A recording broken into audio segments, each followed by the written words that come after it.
ඊළඟට මලික්කාර් මොහමඩ් තාහිර් ගරු We don't want. මන්ත්‍රීතුමාට විනාඩි Next time. දෙකක කාලයක් Yeah, තියෙනවා. sorry, no, I'll be not calling. We'll be calling the word from the next time.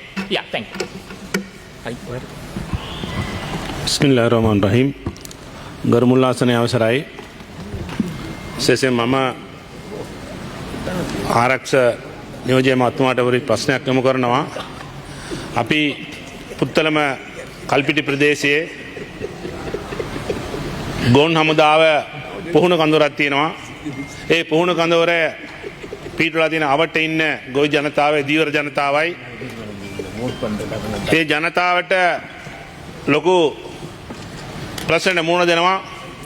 ලොකු බෝම්බ හලනවා එතන. අවට ඉන්න බබා හම්ම ඉන්න අම්මලා හිටන් මාස දෙකකින් තුනේ ඔබ වෙසෙනවා. ඒ නිසා මේක අවුරුදු ගාණක් තියෙන ප්‍රශ්නයක් මේකට විශේෂයෙන්ම ගරු ආරක්ෂක නියෝජ්‍ය මන්ත්‍රීතුමා අධිෂ්ඨාන කරලා බලන්න මේක ඇත්තටම මේ ගිහිලා බැලුවොත් තේරෙනවා ගොවිතැන් කරන කට්ටිය ඇතුළට ගිහිලා බෝම්බ වෙටනවා. දීවර ජනතාවට ඉන්න කට්ටිය ගෙදර වෙట్లా එහෙමත් කට්ටිය නැති වෙලා ඉන්නවා.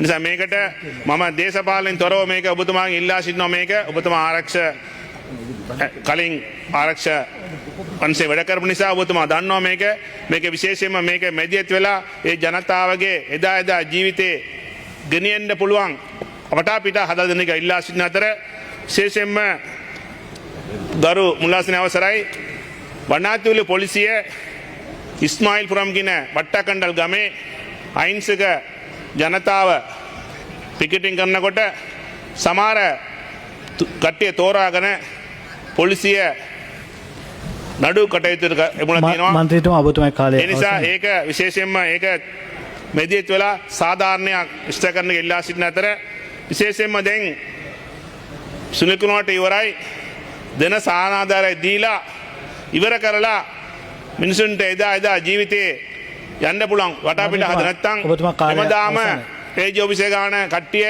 ග්‍රාම සේවක ඔෆිස් එක ගන්න කට්ටිය අද හම්බෙයි හෙට හම්බෙයි කියලා මිනිස්සු ලොකු බලාපොරොත්තු ඉන්නවා. දෙන එක දීලා ඉවර කරලා අනිත් එක එදා එක මිනිහෙක් කුලි වැඩ කරන මිනිහා එනවා අවුරුදු කිලෝමීටර් 40 50ක කුලි වැඩක් නැහැ හම්බෙන සල්ලිත් නැහැ. ඒ නිසා මේකට නිශ්චිත කාලය තුල මේ ප්‍රශ්න සානාධාර හරි මොනවාරි දීලා ඉවරයක් කරුවොත් මේක අනිත් මේකට ජනතාවට ඉදිරියට යන්න පුළුවන් කියලා කියමින් මට අවස්ථාව දුන්නට මුල්ලාසන්ට ස්තුතියි. බොහොම ස්තුතියි ගරු මන්ත්‍රීතුමා.